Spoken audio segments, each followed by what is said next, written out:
We wanted to adopt a girl, but my wife's parents were categorically against it. However, we managed. My wife, Emily, 39F, and I, Mark, 40M, have two biological teenage sons, Michael and David. Michael is older, and David is younger than our foster daughter, Lily. We have been fostering children for many years, always with the goal of reunifying them with their parents. This has been successful every time until now. 2 years ago, we welcomed Lily, who is now in her mid-teens, into our home. She had a rough past and was labeled as a troubled kid, considered not adoptable. Before she came to live with us, we were informed by the authorities about her history, which included some unsettling images circulating within a certain community. Despite this, we chose to take her in. Initially, it wasn't easy. Lily was distrustful and angry at the world, understandably so. Our family faced numerous challenges, but we received a lot of support from those around us. The first 7 to 8 months were particularly tough. Lily didn't trust us, and her anger was palpable. Then, one night, I unintentionally scared her while getting up in the middle of the night. She had a full-blown panic attack. After she calmed down, it seemed like a switch flipped for her.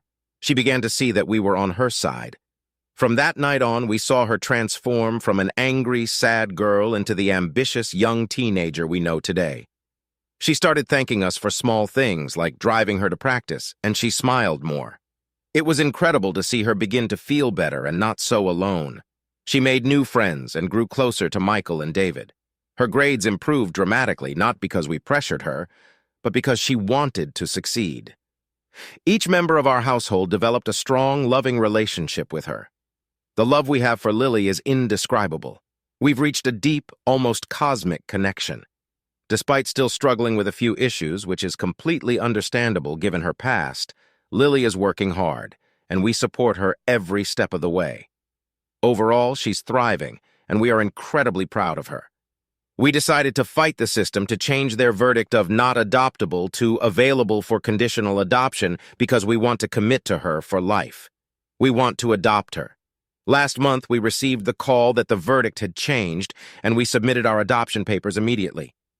Things are looking very promising. However, we haven't told Lily yet. She knows she is now adoptable, but we haven't asked her if she wants us to officially adopt her. We've discussed this with Michael and David, and they are fully supportive. We talked to my parents and our siblings, and they are all excited and willing to welcome Lily into our family fully. The issue lies with Emily's parents. Her mother, Susan, hasn't been too awful, but her father, John, has been problematic. When we shared our plans with them, Susan asked if we were sure because Lily doesn't quite fit in. We were confused because Lily shares many personality traits with us and our sons. It turned out Susan was concerned about the visual aspect, as Lily clearly isn't our biological child, and she worried people would ask questions. Emily, our sons, and I are all tall. Our daughter is not tall. She is quite small compared to us. She has a similar complexion, but not exactly the same. All 5 of us have the same skin tone and similar hair color and texture. Not that I think this matters, but the absurdity of it is unreal. Apart from height, she could pass as our biological daughter, so I suspect this is just a weak excuse for something else.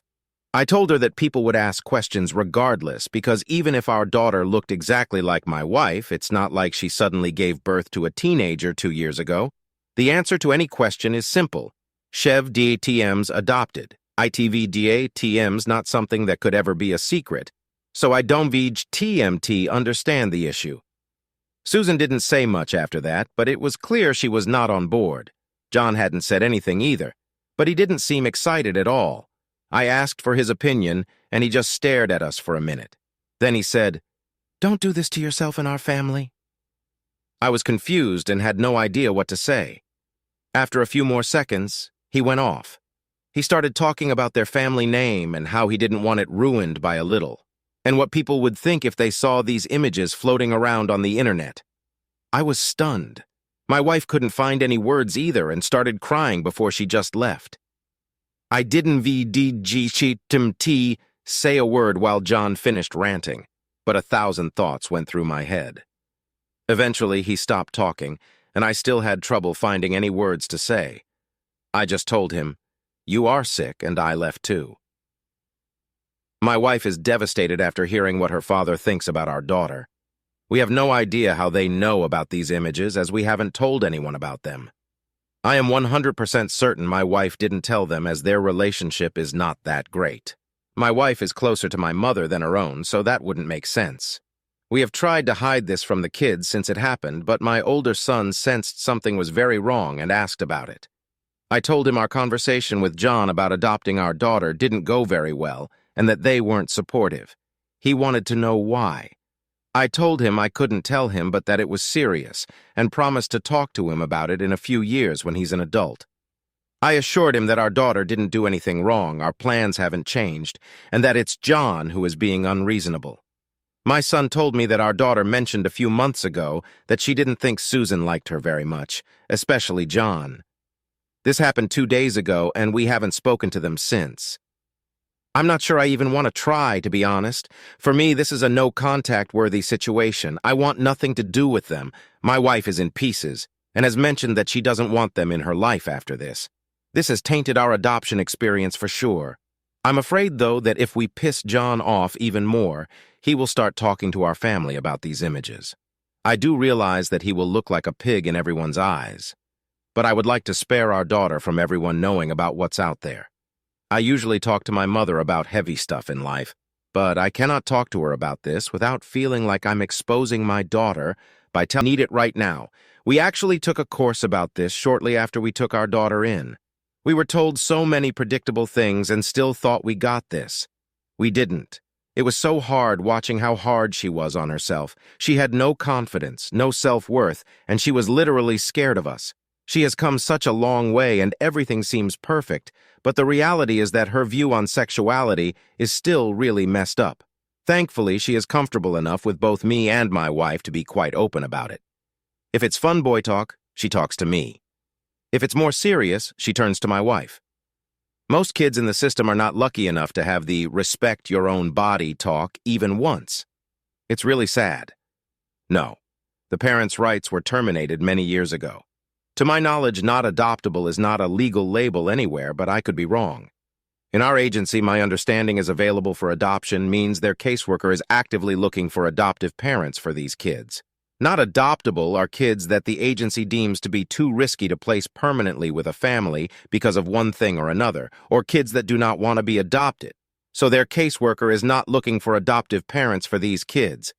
Our daughter was in this group because she was completely closed off and non-cooperative. She was angry and hated everyone and everything and did not want to be adopted. Available for conditional adoption means the caseworker looks for adoptive parents, but the kids usually have some sort of ongoing issues and are harder to find parents for. In our case, it's really important for our daughter to follow up on her progress for years to come because, for example, the risk of her becoming depressed or suicidal later because of her past is relatively very high.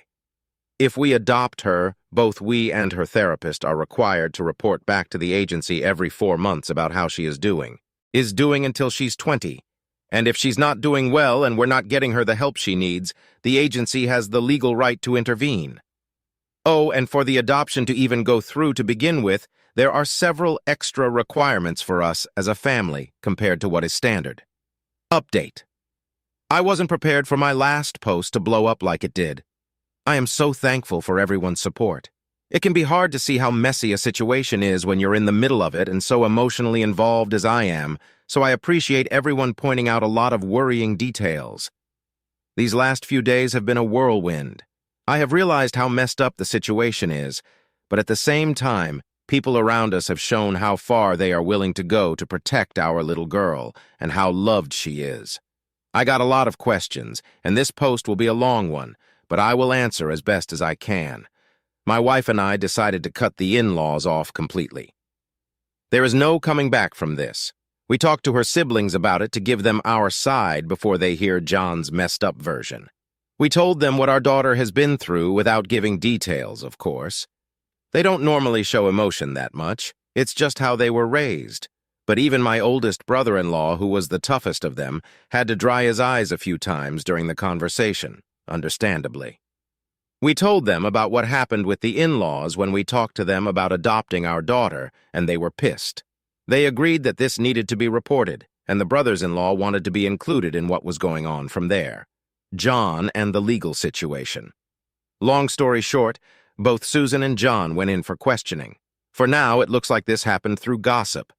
I'm not exactly sure if the authorities have figured out all the details yet, but I will stand back and let them do their job. Some of you mentioned that child victims of these sorts of crimes are often moved to new environments for their own safety and protection. This is the case with our daughter, but if there are leakages in the system, all that work will be for nothing, and the children who are promised a second chance at a normal life will have their whole lives ruined once again. That means this is a much bigger issue than this one incident. The investigators are taking this very seriously, and we do trust them. My brothers-in-law and I tried to talk to John about his opinion of my daughter. He did repeat what he said the other day and doubled down. John did use God and the Bible a lot as reasons for his opinion. I don't want to blame religion because I know a lot of religious people who are amazing human beings and none of them would ever say gross stuff like this.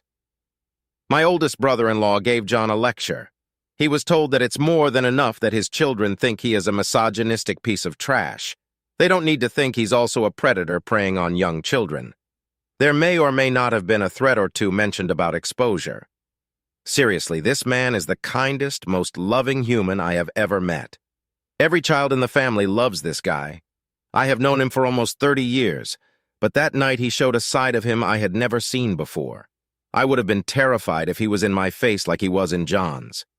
John willingly gave up every single piece of electronic device to clear his name.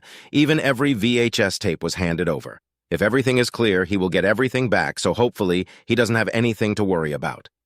I'm not going to lie, my wife is struggling. She is in pieces after her parents' reaction. They are wrong in every way, but it doesn't make it hurt any less. We've had many sleepless nights talking about what to do next, how to support our daughter, and how to handle the family dynamics going forward. Way possible and have been wrong in many other ways through the years, but it seems like this was her breaking point. She realized that there is no hope that her parents will ever become the parents she wished for. My parents have always known her relationship with her parents wasn't great, so they have stepped up for her a little differently than my siblings' partners. My wife has a good relationship with my parents, and I did give them a little heads up that there is stuff going on and my wife is struggling.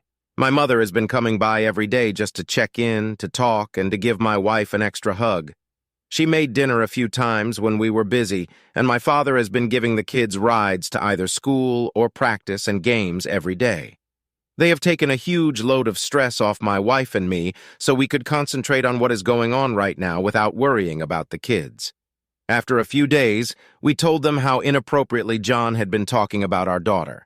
My parents know about our daughter's situation, but nothing more in detail, and that we are cutting them off for good.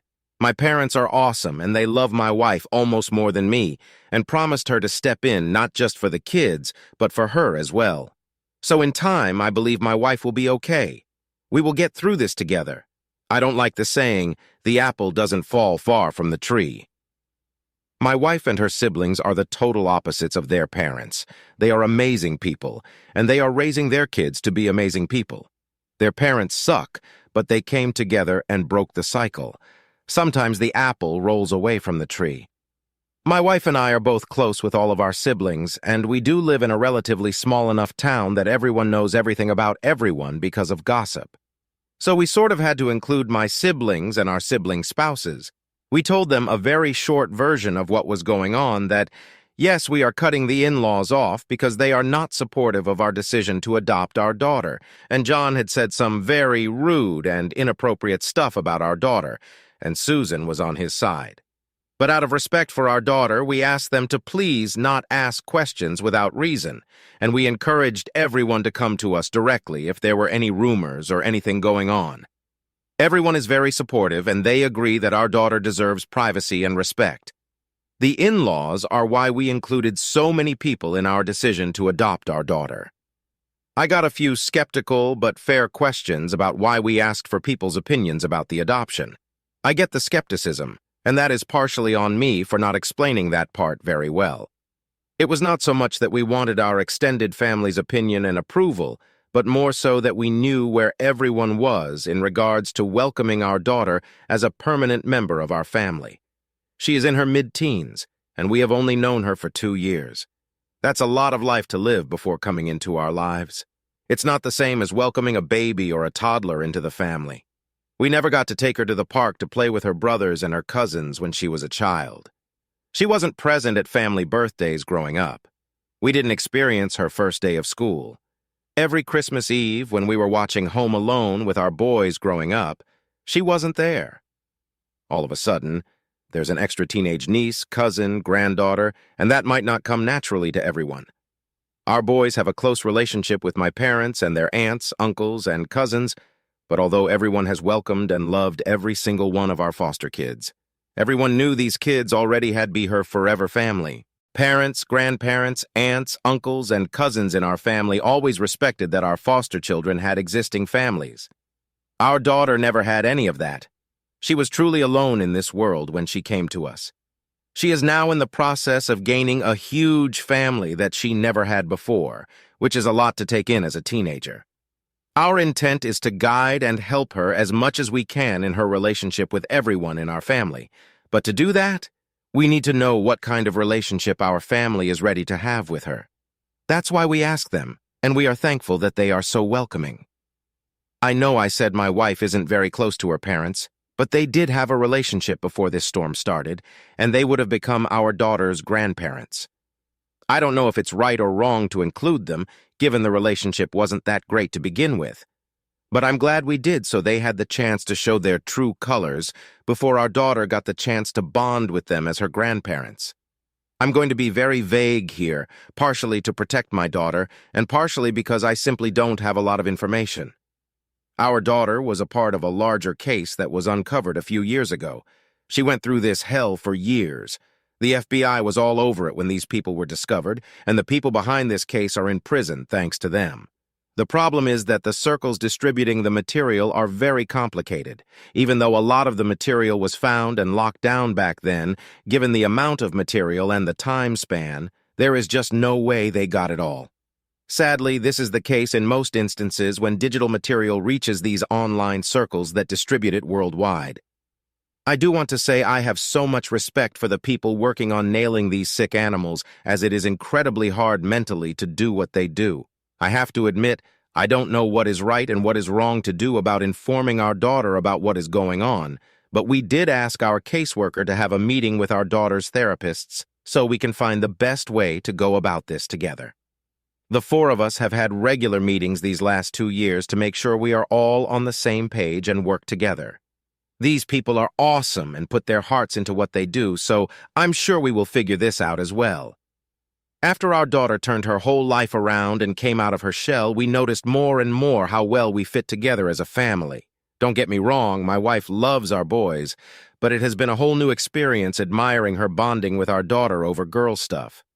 I am a real dad jokes kind of dad, while our boys just laugh in my face when I bring my best work. Our girl rolls her eyes and scoffs at me while trying to hide a smile. Our boys really know how to wrap their mother around their little finger while I see right through them. But this girl melts my heart.